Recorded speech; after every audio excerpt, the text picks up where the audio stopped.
गौरीसं भज गौरीसं गौरीसं भज मन्दमते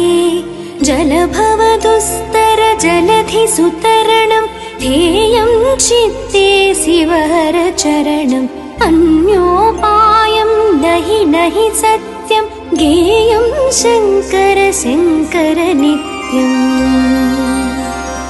दारापत्यं क्षेत्रं वित्तं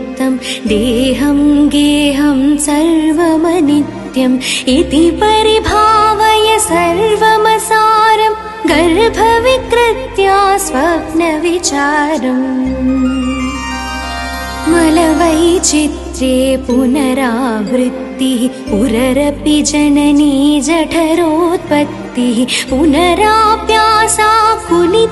जठटं किं न हि मुचंसि कथये चित्तम्।